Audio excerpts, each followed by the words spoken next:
ونستغفره ونعوذ بالله من شرور انفسنا ومن سيئات اعمالنا من يهده الله فلا مضل له ومن يضلل فلا هادي له ونشهد ان لا اله الا الله وحده لا شريك له ونشهد ان محمدا عبده ورسوله. قال الله تعالى في القران المجيد: بسم الله الرحمن الرحيم.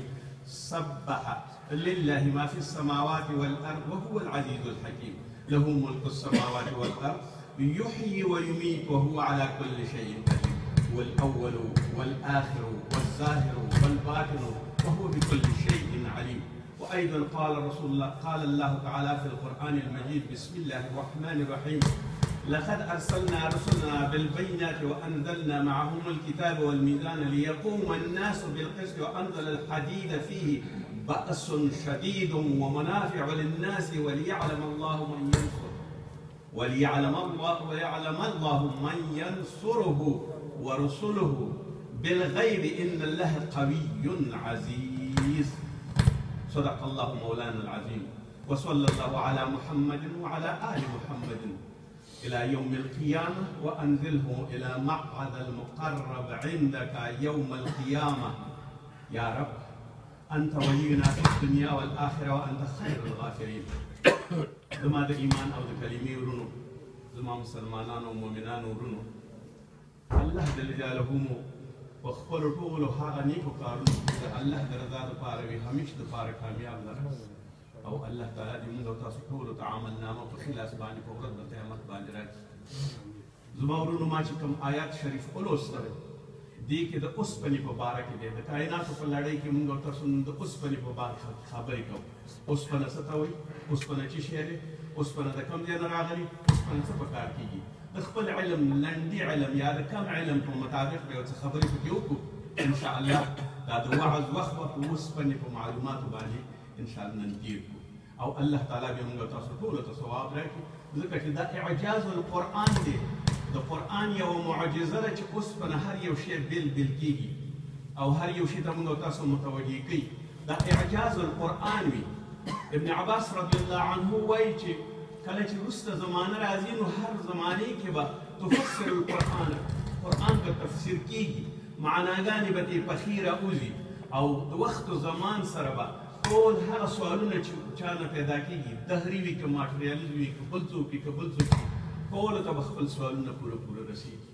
نو اوس د دې صورت باندې لقد ارسلنا رسلنا بالبینات ترجمه یې داسې ده: لقد ارسلنا په تحقیق سره بېشکه موږ ولیږل رسولنا زموږ خپل پیغمبران رسولان بالبینات په هغه نشانو باندې، په آیاتونو باندې، په کتابونو باندې، په هغه معجزاتو باندې چې ټولو انبیاو سره وي. وانزلنا معهم الکتاب او هغو سره کتاب نازل کړ: تورات، انجیل، صحیفې، زبور، قرآن عظیم الشان، آدم علیه السلام صحیفې، د ابراهیم خلیل الله صحیفې، د نوح علیه السلام، د شیس علیه السلام ټولې صحیفې. معهم الکتاب چې هغو سره کتابونه والمیزان او هغو سره تله وه، انصاف و عدالت ورسره. لیقوم الناس چې برقرار کړي په خلکو کې او یا په ځای کې په خلکو کې څه شی بالقسط، په داسې انصاف او عدالت سره چې هر چا ته خپل حق په ځای باندې ورسېږي او څوک د چا حق ونه خوري.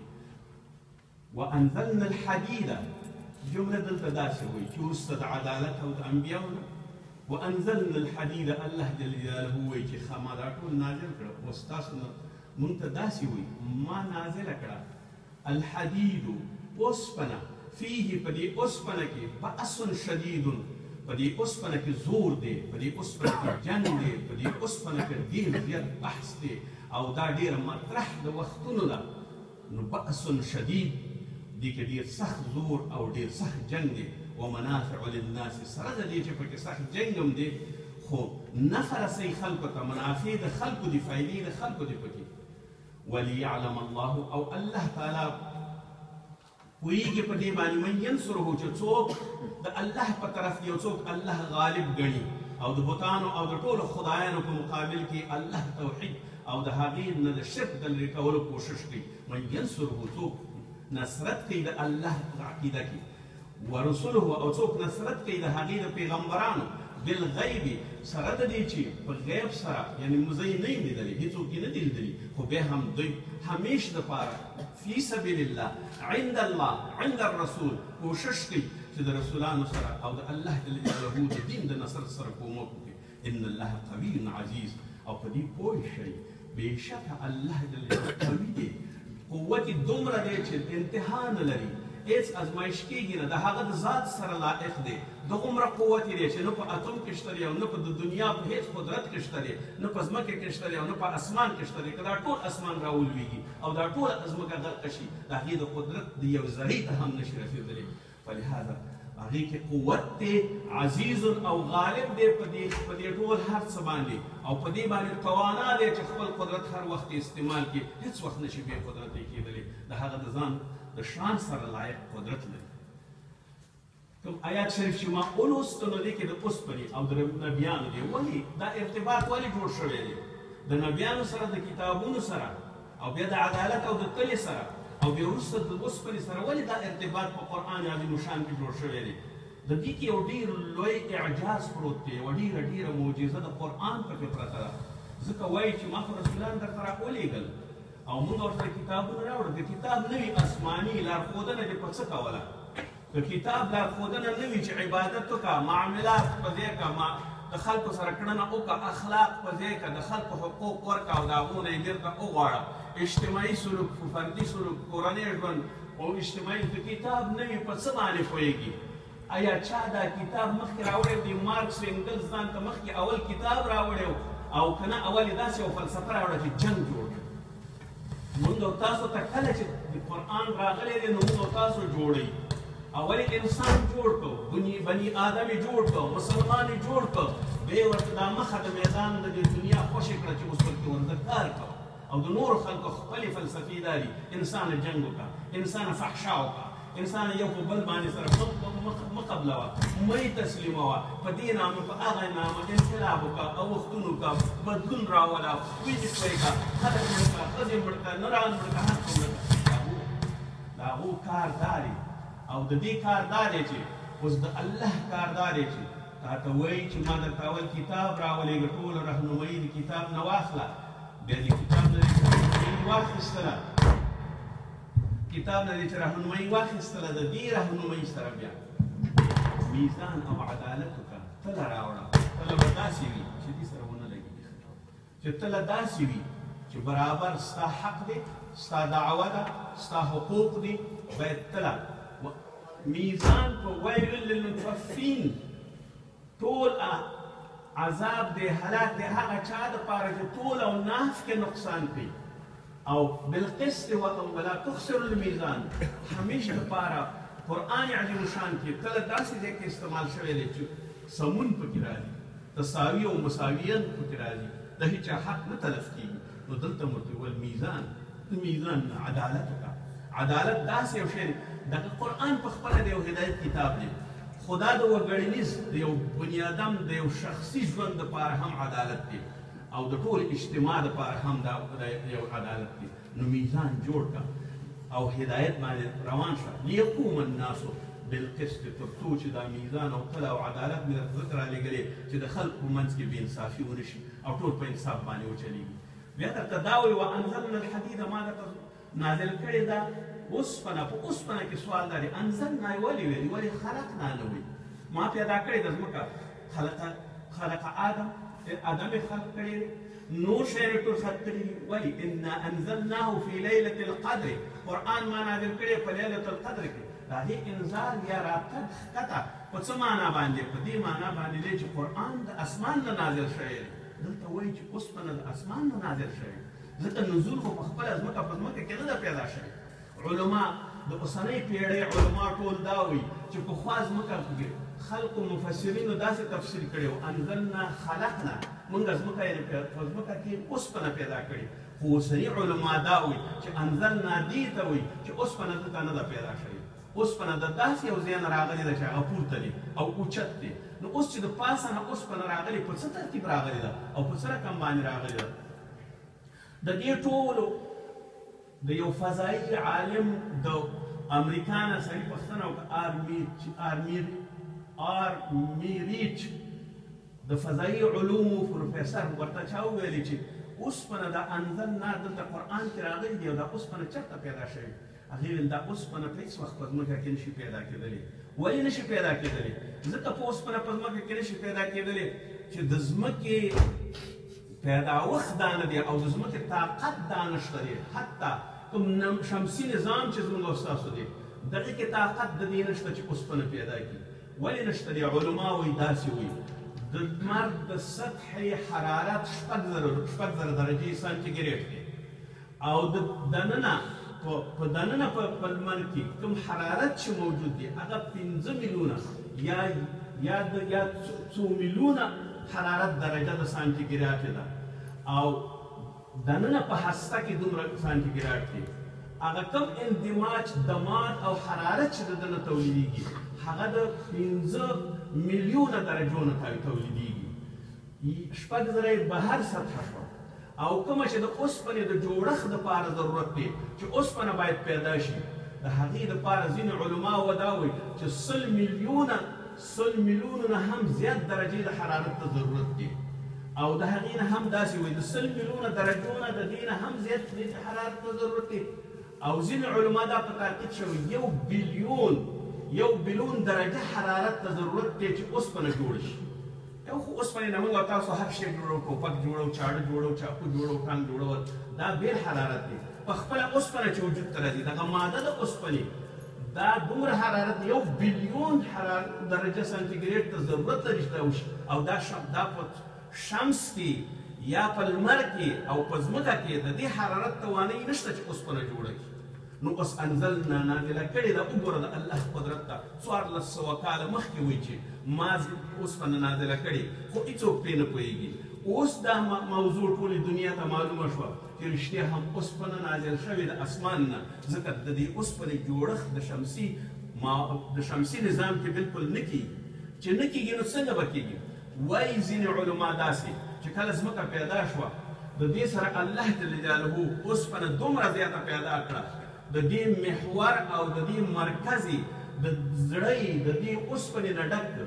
کله چې اوسپنې نه ډک شوه او ځمکې ته راکېوتله نو ځمکه کلاره شوه او د اتم حرارت چې په دې کې موجود هغه سوړ شو او اوسپنه په دې مرکزیت او محوریت کې پاتې شوه. اوس د دې اوسپنې وظیفه څه ده؟ د دې اوسپنې ماوراء بنفش وړانګې هغه موزرې وړانګې چې راځي هغه شغلې چې راځي یا هغه شعاع چې راځي د اجرامو سماویونه یا د لمر نه راځي او د انسان دپاره موزرې وي. دغې اوسپنې یو کمربند جوړ کړی دی په خپله ځمکې ته. دغه کمربند ټول دغه موزرات دغه ټول ضررونه دفع کوي. فلهذا هیڅ وخت نشي کولی هغه ضرر چې ځمکې ته راکېږي او تا ته تکلیف ورسوي. او که دغه اوسپنه نه وي دغه کمربند نه وي تر قطبینو پورې موجود نه وي هیڅ وخت نشي کولی چې ته د مرض نه په امان شي. اوس دا یو نظر دی چې دا په هغه وخت کې چې اوس ځمکه حرارت کې وه او جوړېدله دا یو راځي. دویم علما هم داسې وایي وایي کوم یو چې اوچت ستوری دی کوم ستوري او نظام دی په پورته چې د لمر څخه څو ځلې لوی دی په هغې کې دغه 15 بلیونه حرارت پیدا کېږي. کله چې پکې دا حرارت پیدا شي دې کې هغه ټول څه مواد چې دي مثلا احجار دي نور شیان دي چې الله ته معلوم دي هغه ټول پکې وي. کله چې 1 بلیون ته د دې حرارت درجه ورسېږي نور د دې طاقت نشته دی چې دې دا ځان کې وساتي. لکه وګورئ کیمیاوي ګازونه چې د یو کوم غر نه وځي هغه د فرار حیثیت لري. د یو غره نه په منډه باندې وځي چې وځي او خپل منځ کې اکسیډنټ کوي هغې ځان سره ټول غرم چې کوي سیلاب هم ترې روانېږي لاوا او مس او اوسپنه ټوله په سیلاب باندې راوځي د یو غره نه ټوله ځمکه هم ځان سره خوځوي زلزلې هم راولي تکلیف هم پیدا کوي خلکو ته دودونه هم ترې جګېږي مرضونه هم ترې پیدا کېږي. داسې فکر وکړئ چې هغه کوم یو ستاره یا هغه کوم اجرام چې دي چې هغه د لمر نه لوی دي او حرارت مافوق د دې نه دی چې 1 بلیون نه اضافه حرارت سانتیګریډ لري هغې یو ځل انفلاق وکړي او چې انفلاق وکړي هغه ذرات چې ټول موږ تاسو یې ګورو. مثال په طور دا لرګی دی وګورئ دلته هېڅ خاوره نشته دی. سبا راشئ په دې باندې خاوره پرته وي. یو ځای کې وګورئ په صحرا کې یو ځای کې خاوره پرته وي یو ځای کې خاوره اضافه کېږي یو ځای کې کاڼي اضافه کېږي. دغه ټول هغه سماوي اجرام چې کله انفلاق وکړي دغه ذرات ټول د اسمان نه راځي او دا د اوسپنې په شکل کې راځي. کله چې د اوسپنې شکل ته راشي دلته انسجام جوړ کړي، ځکه د اوسپنې په خپله باندې مقناطیسي حیثیت لري، یو بل سره داسې نیسي او جوړیږي سره او بالاخره دوی یو ځای کېږي سره او اوسپنه جوړوي. نو بیا اوسپنه مونږ راخلو او کار ترې اخلو.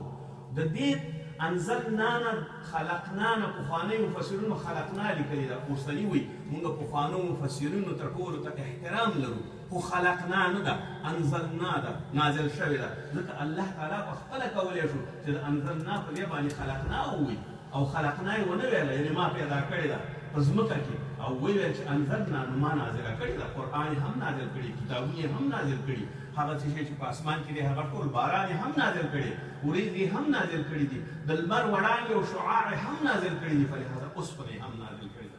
علت یې دا دی دغه ذرات بیا په داسې تقسیمیږي په دې ځمکه باندې د دې ځمکې د حفاظت دپاره دغه ټول کلک وي دې باندې، حتی دا د بحرونو په تلونو کې وي، په بحر کې هغه کوم تعادل چې دی هغه هم ساتي، د ځمکې تعادل هم ساتي. په دې کې دا ذرات موجود وي، حدید موجود وي، فيه بأس شدید، په دې کې جنگ دی، زور دی. اوس وګورئ رښتیا هم اول په خپله باندې په یو ډېر غټ انقلاب باندې چې دا نړۍ د هغې طاقت نه لري په منځ ته راغی، بأس شدید شو، زورور جنگ شو پکې که نه، او بیا ځمکې ته کې راغله. ځینې علما صحابه دا وایي چې د آدم علیه السلام سره اوسپنه تیاره راغلې وه. بیا وروسته وګورئ اول دا وي په کور خپل ورځني کار کې اوسپنه څومره مهمه ده، چاقو، چاړه، توره، ټوپک، دا ټول د خپل دفاع سامان، دا ټول د دې نه جوړېږي که نه جوړېږي. بیا د هغې نه دویم په نظامي شکل باندې په نظام کې د ټانک، توپ، څومره ماشینګړي، څومره زیات چې هر څه محاربوي آلات او محاربوي سامان زیاتېږي په هماغه اندازه اوسپنه ورته زیاته استعمالېږي. دا یې بل. بیا د بحر دپاره په دغه ټولو کښتیو کې اوسپنه استعمالېږي که نه، دغه هوا دپاره په طیاره کې اوسپنه استعمالېږي که نه، د ترانسپورټ دپاره اوسپنه استعمالېږي که نه، روزانه دا اوسپنه استعمالېږي که نه. زما او ستا په وجود کې اوسپنه موجود ده که نه، کلسیم او ویټامین، پروټینات، دا فلورایډ، دا ټول زموږ ستاسو په وجود کې مس دا ټول موجود دي او که نه، ګوګړد موجود دي او که نه. دغه اوسپنه اوس موږ او تاسو ته څه راکوي؟ دا موږ او تاسو ته هغه توانایي او هغه حوصله راکوي لکه څنګه چې دې دنیا ته ورکړې. دې ته راځو. اوسپنه کې په خپله باندې اوس علما دا وایي په خپله پکې معجزه پرته ده. د دې نوم دا ما چې کوم آیاتونه ولوستل، کوم آیات مې ولوست، دا 15 آیات دی او د 15 آیات د سورې حدید یو نوم د سورت د حدید سورت دی، د اوسپنې سورت دی. د دې نه دا معلومیږي 50 سورت دی. 50 چې په ابجد باندې کې الف دوی دي نو په خپله ورنه 50 جوړېږي. دا یو دلیل. دویم دا دی کوم چې په دنیا کې اتومي نمبر دی د خپله د اوسپنې هغه 6 دی. هغه یې بل. بیا دریم دا چې دغه 50 په خپله باندې 114 آیات دی قرآن عظیم شان. 114 که چېرته مونږ 50 ضرب 2 کړو نو د دې نه 114 پیدا کېږي. معنا یې دا ده چې څنګه اوسپنه د ځمکې په زړه کې راغلې ده او هغه مرکز او محور یې ورته نیولی دی او هغه یې کړې، همدغسې د قرآن په دې مرکز کې راغلې ده او په زړه کې یې راغلې ده. ځکه نیمایي د قرآن کې دا راغلې 50 آیات دی. نو اوس د اوسپنې اهمیت څومره ډېر زیات شو. اوسپنه په څه ترتیب شو او د الله قدرت وګوره. 1400 کاله مخکې کتاب کې درته خبر درکوي فیها بأس شدید وليعلم الله من ينصره، چې څوک نصرت کوي او رسولان څوک نصرت کوي بالغیب په خوارۍ سره. ګوره اوس میزان راغی، عدالت دې وکړ، حقوق دې په ځای کړل، هر چا ته دې خپل حق ورسو. خو ځینې متمرد او مجرم خلک شته، حرفوي خلک شته چې شر کوي، فساد کوي، شیطانان دي. په څه شي بیا برابرې؟ عدالت دې نه مني، قضا دې نه مني، افتاء او مفتي دې نه مني. فلهذا دا به په څه شي جوړې؟ دا به په دې اوسپنه جوړې. نو دې دپاره هم پکار دی چې عدالت د خدای په دې کې لکه رسول صلی الله علیه وسلم د مدینې په وخت کې خپله مظلوم و چا سره یې جنګ او جدل نه کو، خو چې کله مکې معظمې ته ورسېدل نو غزوات راغله ورته، په خپلې غزاګانې شروع کړې، ټولو کې اوسپنه استعمال شوه. او نن سبا هم دا اوسپنه نو ځکه ورته وایي چې د دلته میزان او قسط او عدالت به کله په خپله په فیصله باندې کېږي، په نارمل صورت به کېږي، حقوقي جنبه به لري او کله به په زور باندې کېږي. نو د دې زور دپاره اوسپنه پکار ده او د زور دپاره اوسپنه داسې پکار ده چې استعمالې به د مجرم او د ظالم په مقابل کې، استعمالې به د دشمن په مقابل کې. نو اوس اوسپنې ته دومره ضرورت دی نن او سبا. او انزلنا دا پیدا شوې ده د اسمان. شپږ ځلې اوسپنه په قرآن عظیم الشان کې راغلې ده. د دې شپږ ځل نه یو ځل د نظر دپاره تیزوالي دپاره راغلي، یو ځل د آخرت دپاره راغلې ده. او نور د دې خپله د دې اوسپنې راتګ په یو بل صورت کې هم راغلی دی. صورت سبا کې هم راغلی دی. صورت سبا هغه دی چې د یمن او د بلقیس ذکر پکې شوی دی. وایي چې الله جل جلاله فرمایي ولقد آتینا داوود منا فضلا، موږ داوود ته ورکړه فضل. یا جبال اوبي معه، غرونو د ده سره همنویي وکړئ. دا چې کوم ثنا صفت وایي خوشاواز لري، تاسو ورسره خوشاوازي وکړئ، تاسو ورسره حمد و ثنا زما ووایئ. والطیر، مرغانو د ده سره خوشاوازي وکړئ، د ده سره ووایئ هغه کومه ترانه چې دی وایي. کوم کتاب زبور چې دی لولي په هماغه ترانه کې ترنم کې ورسره تاسو هم ووایئ. ډېر ښایسته او ښکلی اواز او ښکلی شکل خدای ورکړی و داود علیه السلام.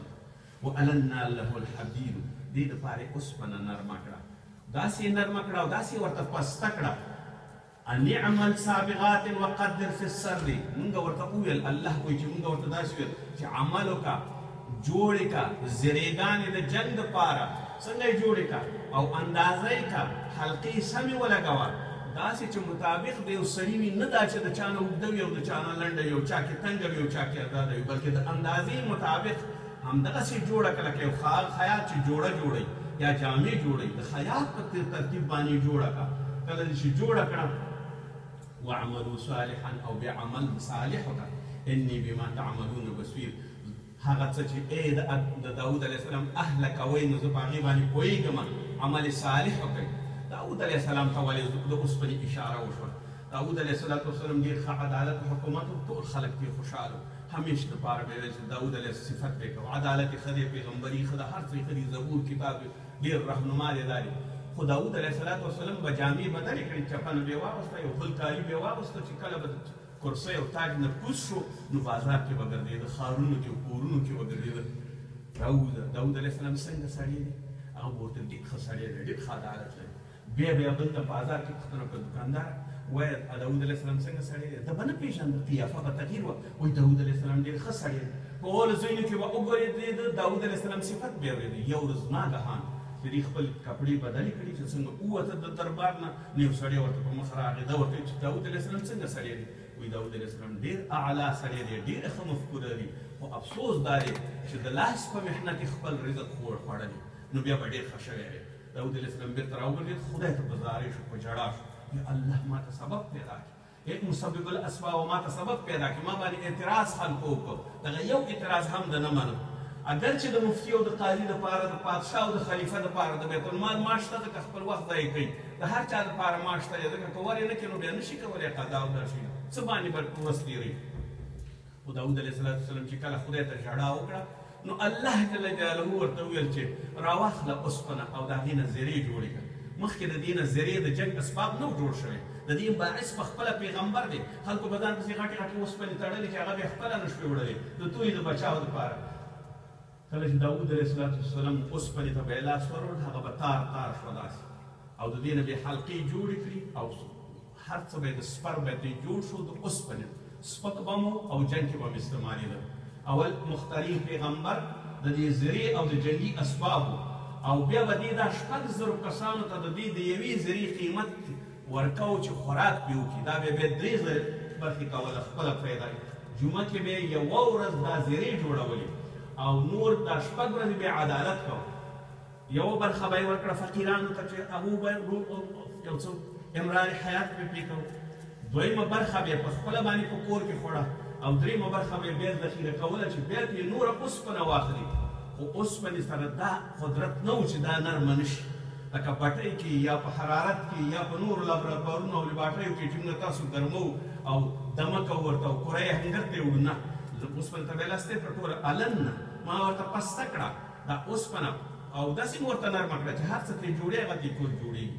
فلهذا داود علیه الصلاة والسلام اول اوسپنه ورته پکار شوه. اوس انزلنا د قرآن دا هم تاییدوي چې اوسپنه په دې جهان کې پکار ده او که پکار نه ده، ضرور ده پکار ده. درېیمه واقعه دا ده چې کله بادشاه سلطان سکندر یا ذوالقرنین کله لاړه د مشرق خواته، هلته ورته خلکو شکایت وکړ، ډېر صفا یې وکړ. ورته ویل چې مونږ د یاجوج و ماجوج نه په تنګ یو، زمونږ بچي وژني، زمونږ فصلونه لوټ کوي، زمونږ باندې همیش دپاره ظلمونه کوي چې راووځي ټول هر څه ځان سره خوري، مونږ ته هېڅ شی نه پرېږدي، حتی اوبه رانه ټولې څښي. مونږ به تا ته پیسې درکړو، مونږ به تا ته اجوره درکړو، مونږ به تا ته هر شی درکړو، خو ته مونږ د یاجوج و ماجوجو نه خلاص کړه. هغه چې وګواکاته د دوو غرونو تر منځ یو کنډه و او یو ځای و. وویل چې راوړئ ما ته اوسپنه ایلې کړله او دلته یو لویه تانبه آهن چادر پرې جوړ شو او هغه یې ودروله. بیا ورته ویل چې بیا مس راوړئ او هغه اوبه کوي. مس یې اوبه کړه او په دې باندې یې واچول، دا خویه شوه. وآتوني زبر الحدید، راوړئ ما ته هغه تختې آهن چادر د اوسپنې، حتی اذا ساوا، تر څو چې برابر کړم بین الصدفین، په مابین د دوو غرونو کې هغه کنډه بند کړم. قال انفخوا، ګرمه کوئ دا اوسپنه چې هیلې شي، حتی تر دې پورې اذا جعله نارا، چې اور وګرځېږي. قال آتوني، بیا ورته ویل چې راوړئ ما ته افرغ علیه، هغه څه مس راوړئ راته، علیه په دې باندې قطرا، هغه مس چې پرې وڅکوئ او چې ګرم شي، چې تر څو د دې دا زخمونه ټول بند شي. نو بیا یاجوج و ماجوج ایثار شو او کله چې د خدای اراده وشي هغه بیا بېل سوال دی، بیا به راځي. دې ځای کې هم استعمال شوې ده اوسپنه په دې باندې. فلهذا د سد دپاره دغه باغ به دې خلاص نه شي د خزانه که ورنه تاو چاپېر سد سکندر کې د سد د سکندر هغه څه چې سد وي هغه برابر شوی. اوس دې ته راځو چې اوسپنه دومره اهمیت لري او په نن زمانه کې دا د قرآن اعجاز دی چې پخوا هم استعمال شوی، اوس هم استعمال شوی، پیغمبر هم استعمال کړی او د اسمان هم نازله شوی. ولهذا زمونږ معلومات په دې کې ډېر زیاتېږي چې الله جل جلاله قادر دی، قرآن قادر دی د هر زمان سره د هر وخت سره. ساینس ته جواب ووایي، خلکو ته جواب ووایي، دهرینو ته جواب ووایي، کفارو ته جواب ووایي. خو افسوس چې ما خلک منلی که کله مې ورته لمونځ کولی که کله خلک د خدای په یاد کې وې که کارونه د دنیا دي، بچي دي، خوراکونه دي، هغه دي، دغه دي، مصروف کړی یم. سبا مې اوږدې خپې نیولې، زیړ رنګ مې نیولی، بل مې ټېلوي، قبر ته مې ورغورځوي، خو ما هېڅ هم ونه کړ. نه د دې اوسپنې نه خبر شوم او نه د الله د قدرت نه خبر شوم او نه یې ورځ راغلم تفسیر کې کېناستم چې څه واورم، او نه ورځ راغلم حدیث ته کېناستم چې واورم، او نه یې ورځ راغلم دې امام ته چې د وعظ واورم، او نه مې ورنه کومه پښتنه دین کې پیدا شوه. دومره موړ او دومره لقمانیه حکیم رانه جوړ شوی دی. زه هغه شخصیت یم چې د ټولې دنیا باندې مې نه ځي او کومه څه هلته زه به یې وړوکی کار شانې کومه، نو هغې یو څو روپۍ راته راکړي، دومره پرې نیغ شمه چې بیا خدای هم نه پېژنم. ربنا اتنا فی الدنیا حسنه وفي الاخرة حسنه وقنا عذاب النار.